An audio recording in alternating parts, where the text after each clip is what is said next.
Welcome back to Behind the Badge.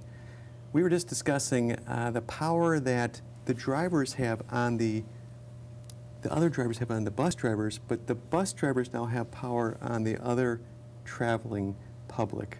Stop arm violations is what that's called. Right. Stop arm. What is a stop arm on a bus? What does that mean? I mean, it's just an arm that comes out, and what's it all about? It says stop. Yes. They only use it if they're unloading or loading students. So passengers. specifically for two reasons, unloading or loading. Right. It's not out for any other reason. No. No. How does the motoring public know when that's going to come out? There's the 8-way flashing system up on top. Does it start at yellow and then go to red? Or? Right. So it starts at yellow. Right. Does it go for like 5 seconds or 3 seconds? No, or? usually a driver will give enough warning beforehand. Now at the schools they're parked, when they're loading and unloading, so they're usually out the minute they start to unload. Right. But you've got 17 buses sitting in a school flashing. It's kind of hard to miss it. All the stop signs are out, the 17 buses like you said, Right. but... Once that stop arm comes out, you get the red flashing on top. Okay, so the yellow come out for a certain amount of time, Right, that's and a then warning. the red would come out, When they open the door. and then the stop sign comes out. Right.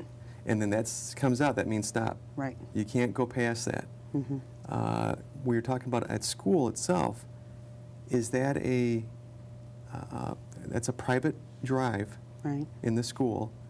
Does that arm still apply to state law? Yes, it does. Yes, absolutely. Yep. In fact, we have arrangements, contracts with the schools where the Yorkville Police Department can write citations on school property for speeding, for whatever, Okay. because we've got that contract set up. We're also, with the stop sign violations, it's the same thing. Mm-hmm. The police department, we had a real issue with this in the old days where, how do we enforce this? We used to have state police, Yorkville, ride with you guys Right. and monitor, and when they saw that happen, they'd write it down, and go from there and try to take care of that. Then we've got a new idea where all different entities, Oswego, Plano, Yorkville, had the same problem. It wasn't just a Yorkville issue. And they came up with the state's attorney at the time, who was Tim McCann, State's Attorney McCann. And he says, let's work on this together and fix this problem, and how can we do it? So they empowered the bus drivers. They empowered the bus drivers with forms that they have to fill out. Why don't you explain what those are? It's just date, and then the license plate number, and if they know the make of the car, or color, anything they can give for description-wise and who's driving it. So if it's a male with a mustache or glasses or something, Right. you could add that. Right. How old they were approximately, that kind of thing. Exactly. The description of the vehicle was a green Toyota and a plate number, and you give us the plate number. Right. Where it Anything you can- happened, what happened, and a description went through the stop arm Right. or whatever. Right. That form is filled out by you guys. You fax it to the jurisdiction that it happened in, Right. Yorkville Police Department, wherever. Right. Oswego has the same thing, Plano has the same thing. We would get these forms from you. I run the plate number, add that plate number to it, staple it to it, and send it to the state's attorney's office. Right. The state's attorney's office then goes with complaints. And the driver is sent a letter and sent a court date where they have to come to show why they did what they did. Right. You can lose your driver's license. Your driver's license can be suspended for this. The bus driver also has to show up to court. Right. Have you ever had to show up to court for those? Or? Just a couple. Usually, I They think the plead 'em state's out attorney's usually? office, yeah, And they it's- handle them pretty well. But there's a few that say, no, I didn't do it, so then the driver has to go in and testify. And when I say plead it out, I mean that they pled guilty to it, they send it in, they lose their license for a certain amount of time, they get It's a hefty fine, too. Yeah, a pretty good fine with it. Right. What was court like for you? Pretty scary? No. Everybody always is nervous about going to court, but really it's interesting. It really is pretty interesting. You just got to tell your story, what Right. happened. Right. They ask the questions, you just answer the questions. Did you win your cases? I don't think we've lost any of them. So serious business, long arm of the law, continues through all of our bus drivers. Right. Basically. Right. And we're doing these things not to mess with people, not to, we'll get more citations. It has nothing to do with it. No. It's a safety issue. It's a safety issue. It's for our kids Right. to make sure everything is okay. Exactly. And that it's safe for the kids. Have you seen close calls? Not personally, but I've heard of many. You know, especially in a neighborhood where we have to cross a student across, you know, an intersection. We try not to do that. If we can do right side pickups, we do it. There are certain places you can't, and you know, there's a 10-foot crossing gate that comes out. Explain that. We call it the cattle thing, but when the students get off, they have to walk up at least 10 foot to where the driver can see them. Then she checks all the mirrors, and her stop arm's out. If nothing's coming, she'll, you know, wave the kids across. Somebody comes flying up behind you and blows that stop sign. Right. Those kids are crossing. Right. And that's really the dangerous part. Now, some of these buses now have something that comes out. That's it. That's at 10 the foot? crossing gate, yeah. Okay. And that's so they can see, especially, you know, the smaller kids. Right.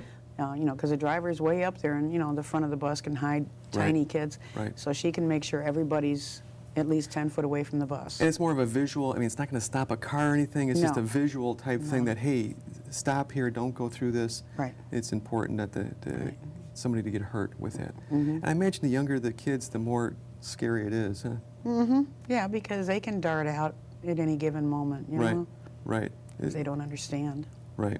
I know for police departments, when we have an accident with a school bus, we're just going, oh my gosh, for safety purposes, but also every person on that bus, we have to have a driver, well, not driver's license obviously, but an address, information where they were seated.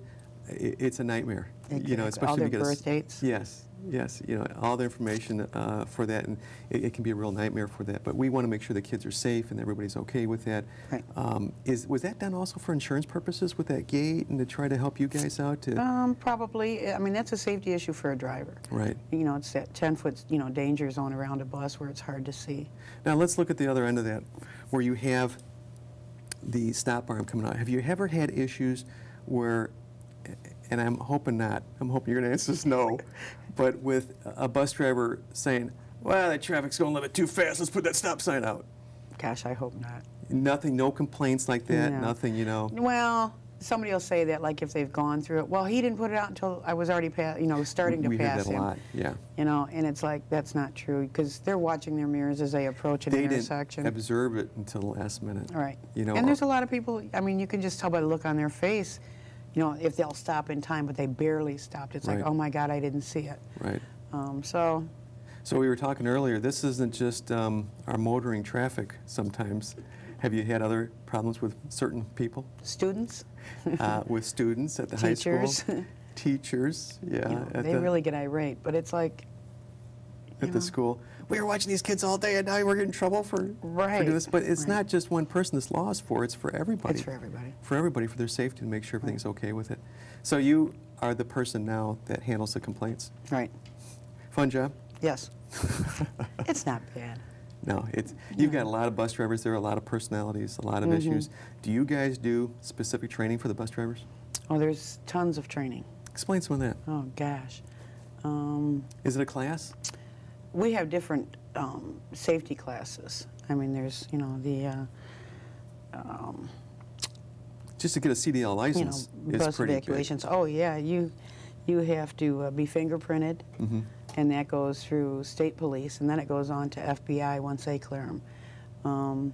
There's an 8-hour initial safety class that you have to renew every year for a 2-hour class. Right. To keep your, bus permit.